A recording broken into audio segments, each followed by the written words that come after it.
اور وہ ہر چیز کو اٹھا اٹھا کے پھینکے اور وہ میرے ہر کام میں نقص نکالے اور وہ مجھے سب کے آگے ذلیل کرے اور وہ بچوں کو میرے خلاف کرے اور وہ میرے اوپر دن رات روب جاڑے اور وہ میرا جینا حرام کر دے اور وہ مجھے غلام بنا کے رکھے، میں دن رات اس کے ہاتھوں ذلیل ہوں، کیونکہ مرد قوام ہے۔ آپ کو سمجھ آ رہی؟ ہم نے یہ بھی الٹ ہی کیا ہوا ہے، جس طرح باقی سارے کام ہم نے الٹ کیے ہوئے ہیں نا، پھر یہ بھی ہم نے الٹ کیا ہوا ہے۔ آپ کو سمجھ آ رہی؟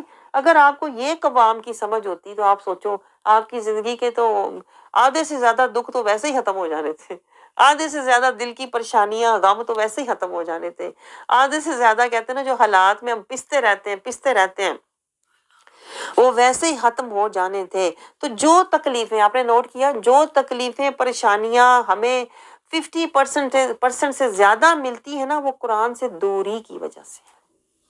آپ کو سمجھ آ رہی؟ وہ اسوہ حسنہ مصطفیٰ صلی اللہ علیہ وسلم سے دوری کی وجہ سے ہے۔ رسول اللہ صلی اللہ علیہ وسلم نے دیکھیں یہی قوام بن کے دکھایا۔ آپ صلی اللہ علیہ وسلم کا کوئی کپڑا اگر پھٹا ہے تو خود سی لیتے، جوتا اگر ٹوٹا ہے تو خود اس کو جوڑ لیتے، اگر آپ کو کوئی کھانا چاہیے تو آپ خود بنا لیتے۔ آپ سمجھ رہے ہیں؟ آپ تو اپنے گھر کے کام کرنا اپنے لیے ایک سعادت سمجھتے کہ اللہ نے مجھے اتنی ہمت، صحت، طاقت دی ہوئی ہے کہ میں اپنے گھر کے کام بھی کروں اور اپنے گھر کی کہتے ہیں نا عزت کا اور کہتے ہیں نا ان کی اطاعت کا بھی خیال رکھوں، ان کی صحت کا خیال رکھوں، ان کے لیے آسانی اور سکون اور برکت کا باعث بنوں۔ یہ قوام ہوتے ہیں۔ اب آپ سوچیں ذرا، اس تناظر میں ذرا سوچیں، آپ کے قوام جو ہے وہ قوام ہے کہ پہلوان ہے آپ کے لیے؟ آگے آیت نمبر 36 میں اللہ رب العزت دیکھیں کیا سمجھا رہا ہے۔ حقوق العباد، یہ ہوتے ہیں حقوق العباد کہ مرد اس طرح کا رجال، اس کو رجال کہتے ہیں۔ صحیح رجال یہ ہوتا ہے جس کی یہ فضیلتیں اور یہ کہتے ہیں نا اس کے اندر یہ صفات ہوتی ہیں، وہ یہ ایسے رجال کے حقوق ادا کرنے چاہیے۔ ایسے رجال جو ہوتے ہیں ان کو عزت دینی چاہیے، ایسے رجال کی اطاعت کرنا اس عورت پر فرض ہوتا ہے جو عورت کو ہر طرح کا سکون دے، معاشی معاشرتی آرام دے، ذہنی قلبی جسمانی ہر طرح کی اس کو آسانی دے، اس کے لیے باعث عزت ہو، باعث برکت ہو، باعث رحمت ہو۔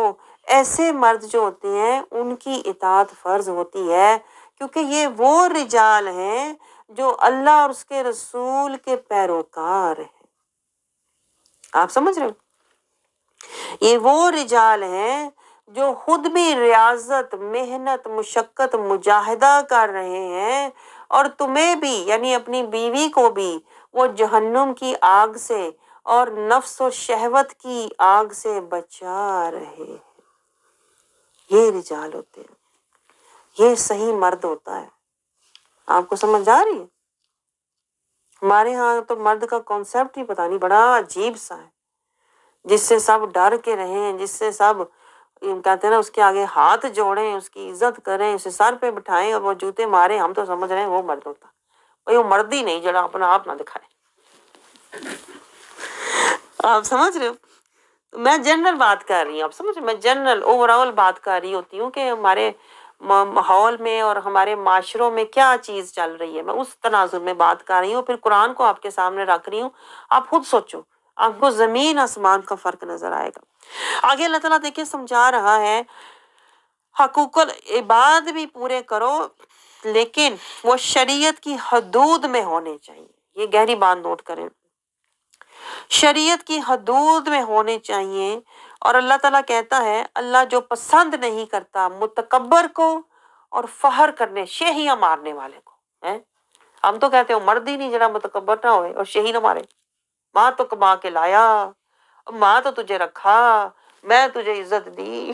اللہ کہہ رہا ہے آیت 36 میں، اللہ کہہ رہا ہے اللہ کو بالکل پسند نہیں ہے۔ آپ ذرا نوٹ کریں، جو اللہ کو پسند نہیں ہے آپ اسے سر پہ بٹھا رہے ہیں۔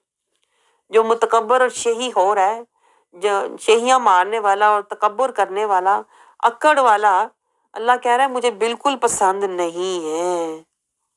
آگے اللہ تعالیٰ سمجھا رہا ہے اللہ کو بخیل اور فضول خرچ بھی پسند نہیں ہے۔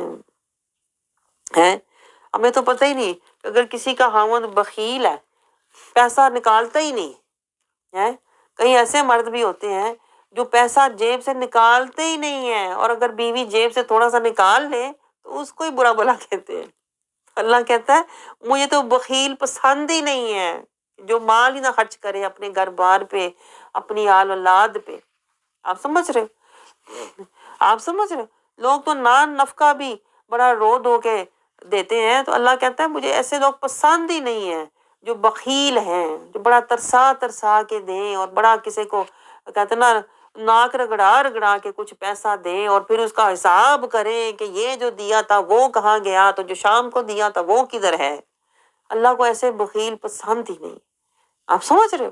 اللہ تو کہتا ہے احسن طریقے سے دو، اچھے طریقے سے دو، بہترین طریقے سے معاملات چلاؤ، لیکن کیا؟ فضول خرچی نہ کرو۔ اللہ کو فضول خرچی پسند نہیں ہے۔ آپ سمجھ رہے؟ ہم تو الٹ ہیں، ہم تو کہتے ہیں جو خاوند جو بخیل ہے، جو بھی ہے، میرا تو خاوند ہے نا بھائی، میں تو سر پہ بٹھا کے رکھنا ہے، بے شک متکبر ہے، بے شک شیہی مارنے والا ہے، کوئی کماتا ہے تو شیہی مارتا ہے نا، پھر ٹھیک ہی کرتا ہے، اس کا حق بنتا ہے شیہی مارے، اس کا حق بنتا ہے، وہ کما کے لایا ہے، پھر جتانا تو بنتا ہے نا، پھر ظاہر ہے اس کو، پھر وہ پھر اکڑے بھی تو صحیح نا، اکڑنا تو بنتا ہے اس کا۔ ہم عجیب ہیں، یعنی ہم خود شہ دیتے ہیں، ایک بندہ اگر سنت اور شریعت کے خلاف ہے اس کو اتنا سر پہ بٹھاتے ہیں کہ وہ اور زیادہ کہتے ہیں نا اس میں بڑھتا ہی چلا جاتا ہے، بجائے اس کے کہ اس کی اصلاح ہو اور گھر میں فلاح ہو، ہم الٹا گھر میں فتنے بڑھتے جاتے ہیں۔ میں آپ کو بتاؤں جتنا ہم اس طرح کی چیزوں کو برداشت کرتے ہیں نا، اتنا پھر وہ گھر جو ہے نا، وہ اینڈ پہ پھر وہ گھر جو ہوتا ہے نا وہ میدان جنگ بن جاتا ہے۔ میں آپ کو بتاؤں جو سنت اور شریعت کے اصول و ضوابط اور جو قوانین اور حدود و قیود میں نہیں ہوتا نا، یا خاوند ہے یا بیوی ہے، دونوں اگر نہیں ہے، وہ گھر میں آپ کو بتاؤں اینڈ پہ میدان جنگ ہی ہوگا۔ وہ پھر شیطان کا کہتے ہیں نا ایک ہوتا ہے فتنہ کی جگہ بن جاتی ہے، جہاں ہر وقت دنگا فساد ہی ہوتا رہتا۔ تو یہی تو اللہ بتا رہا ہے متکبر ہو، فخر کرنے والا، شیہیاں مارنے والا، بخیل یا فضول خرچ، اس طرح کے جو لوگ ہوتے ہیں ان کے گھر میں کبھی بھی پھر آرام سکون نہیں ہو سکتا۔ تو اللہ نے پہلے ہی لائن کھینچ دی ہے، اللہ نے پہلے ہی ہمیں یہ اصول، یہ ڈسپلن ہو، یہ تمہارے گھر کے یہ قوانین ہونے چاہیے، جب تم یہ قوانین، یہ اصول و ضوابط اس کے مطابق چلو گے تو پھر تمہارا گھر جو ہے نا وہ برکت والا، رحمت والا، عزت والا، اللہ اور اس کے رسول کی اطاعت والا، وہ پھر جنت کا نمونہ ہوگا۔ لیکن آپ سوچو کتنے گھر ہیں جو ایسے ہوتے ہیں جو سنت اور شریعت اور قرآن کی آیات کے مطابق زندگی گزارتے ہیں۔ زیادہ تر صورتوں میں آزمائش ہوتی ہے کہ نہیں؟ کیا خاوند الٹ بخیل ہوگا، متکبر ہوگا، فخر کرنے والا، شیخیاں مارنے والا، یا خاوند یا بیوی فضول خرچ ہوگی؟ زیادہ تر حالات آزمائشوں والے ہی ہوتے ہیں، کیونکہ وہ بھی اللہ کا وعدہ ہے میں تمہیں آزماؤں گا۔ ہر کسی کو آئیڈیل سچویشن نہیں ملے گی کہ خاوند جو ہے وہ صحیح رجال ہے۔ آپ سمجھ رہے ہو؟ خاوند بھی جو ہے اگر وہ سنت اور شریعت کے طریقت اور قرآن کی آیات کے مطابق نہیں ہے تو وہ رجال میں سے نہیں ہے، پھر وہ تو شیطان کا پیروکار ہے، اور جو شیطان کا پیروکار ہے آپ سوچو پھر اس کی جو پیداوار ہوگی، جو گھر میں آئے گا، جو کچھ بھی ہوگا، تو وہ پھر آپ سوچو فتنہ ہی بنے گا نا، چاہے وہ مال ہے چاہے وہ اولاد ہے۔ آپ کو سمجھ آ رہی ہے؟ لیکن یہ بھی پھر ہماری آزمائش ہوتی ہے، کیونکہ اللہ تعالیٰ کہتا ہے میں تمہیں ہر حال میں آزماؤں گا، دے کر بھی، اچھا دے کر بھی، اور برے حالات میں بھی تمہیں ڈال کر آزماؤں گا۔ اور آزمائش کیا ہے؟ جو اصل چیز میں آپ کو سمجھانا چاہ رہی تھی وہ کیا ہے؟ یعنی جو ہمارے حالات اوپر نیچے ہو سکتے ہیں، یعنی ہسبینڈ کی عادت اور طرح کی ہے، بیوی کی عادت اور طرح کی ہے، ہسبینڈ بخیل ہے، بیوی جو ہے وہ معتدل ہے، یا ہسبینڈ جو ہے وہ معتدل ہے اور بیوی جو ہے وہ فضول خرچ ہے، اوپر ہر طرح کی عادتیں ہو سکتی ہیں. اس کی وجہ کیا ہے؟ اللہ کہتا ہے جو اصل وجہ ہے، جو اللہ تعالیٰ دیکھنا چاہتا ہے، اللہ کہتا ہے من احسن عملا. یہ ہماری اپوزٹ عادتیں، اپوزٹ طبیعتیں اور اس طرح کی حرکتیں جو ہم گھر میں ہوتی ہیں اگینسٹ ایچ ادر کہتے ہیں نا ڈس ایگری ٹو ایچ ادر. گھر میں جو ڈسپیوٹس ہوتے ہیں، اللہ تعالیٰ دیکھنا کیا چاہتا ہے؟ اس سارے متضاد حالات میں، متضاد خیالات میں اللہ تعالیٰ دیکھنا کیا چاہتا ہے؟ اللہ صرف ایک چیز دیکھنا چاہتا ہے، من احسن عملا. برے سے برے حالات میں، برے سے برے خاوند کے ساتھ، برے سے برے سسرال کے ساتھ، اللہ کہتا ہے میں تو یہ دیکھنا چاہتا ہوں من احسن عملا. کیا تو نے احسن عمل کیا تھا؟ تو نے احسن عمل کیا تھا کہ نہیں؟ تو اسوہ حسنہ مصطفیٰ صلی اللہ علیہ وسلم کی پیروی میں رہا تھا کہ نہیں؟ زیادہ تر ہم پتہ کیا کر رہے ہوتے ہیں؟ ہم حالات کے مطابق ڈھل کے تو ہم کہتے ہیں وہ میرے حالات ایسے تھے نا، پھر میں بھی ایسے ہو گئی. وہ میرے نا خاوند ایسے تھا نا، پھر میں بھی ایسے ہو گئی. ہم حالات کے مطابق، خاوند کے مطابق یا اولاد کے مطابق ہم ڈھل جاتے ہیں، بدل جاتے ہیں. لیکن یہی تو اللہ کہہ رہا ہے کہ اگر تمہارا خاوند شریعت کے خلاف ہے، اگر تمہاری اولاد قرآن کی آیات کے اگینسٹ جا رہی ہے، تو آپ نے ان کے پیچھے نہیں جانا. آپ نے کس کے پیچھے جانا ہے؟ من احسن عملا. آپ نے اپنا عمل، اپنا زندگی کا راستہ، اپنی سوچ احسن رکھنی ہے. اور احسن کیا ہوتا ہے؟ لقد کان لکم فی رسول اللہ اسوۃ حسنہ. آپ نے اسوہ حسنہ مصطفیٰ کی پیروی میں ہی رہنا ہے، چاہے خاوند آپ کی مانے یا نہ مانے، چاہے اولاد آپ کی مانے یا نہ مانے، چاہے رشتہ دار آپ کی مانے یا نہ مانے. آپ نے صراط المستقیم کا راستہ نہیں چھوڑنا. یہی تو ہم نہیں کرتے. آپ کو سمجھ آ رہی گہری بات جو میں نے ساری آپ کو تفصیل سے سمجھائی ہے؟ جو گہری بات ہے، ہم جو چھوڑنا نہیں تھا اس کو چھوڑ دیتے ہیں، اور جس کو پکڑنا نہیں تھا ہم ان کو پکڑ لیتے ہیں. اس طرح پھر ہم گمراہ بھی ہو جاتے ہیں، قرآن سے بے پرواہ بھی ہو جاتے ہیں، اور بے راہ روی کا شکار بھی ہو جاتے ہیں. پھر آخر پہ ہمیں ملتا کیا ہے؟ بے سکونی، بے یقینی. آپ کو سمجھ آ رہی ہے؟ اس بات پہ ذرا غور کریں. آگے آیت 41 میں اللہ تعالیٰ ہمیں سمجھا رہا ہے. میں آپ سے صرف وہ باتیں کہہ رہی ہوں جو گہری گہری باتیں اللہ نے قرآن پاک میں آیات کے اندر سمجھائی ہوئی ہیں. یہ آیات کے اوپر نظر نہیں آتی. اوپر سے لگ رہا ہے اللہ تعالیٰ بظاہر خاوند کی بات کر رہا ہے، بیوی کی بات کر رہا ہے، رشتوں کی بات کر رہا ہے، لیکن اس کے اندر ایک کہتے ہیں نا اللہ تعالیٰ نے کوئی نصیحت چھپا کے رکھی ہوئی ہوتی ہے، کوئی حکمت اللہ نے اس کے اندر چھپا کے رکھی ہوئی ہوتی ہے. تو میں آپ کے سامنے صرف وہ حکمت رکھنے کی کوشش کر رہی ہوں، وہ نصیحت رکھنے کی کوشش کر رہی ہوں جو آیت کے اندر ہے. آپ سمجھ رہے ہو؟ تو آگے اللہ تعالیٰ دیکھیں آیت 41 میں کیا سمجھا رہا ہے. ہر امت سے اللہ کہتا ہے گواہ ہوگا اس کا نبی، اور رسول اللہ صلی اللہ علیہ وسلم سب امتوں پر بھی اور سب نبیوں پر بھی گواہ ہوں گے. حشر کے دن صرف رسول اللہ ہوں گے. آپ سوچیں مرتبہ اور شان رسول اللہ صلی اللہ علیہ وسلم کی، کہ نہ صرف دوسری قوموں پر، امتوں پر گواہ ہیں، بلکہ انبیاء پر بھی گواہ ہیں، اور بلکہ اپنی امت پر بھی گواہ ہیں. سب کے واحد گواہ، شاہد اور شہید رسول اللہ ہیں. آپ سوچیں، اس لیے ہمارا یہ عقیدہ ہے رسول اللہ صلی اللہ علیہ وسلم حاضر ناظر ہیں.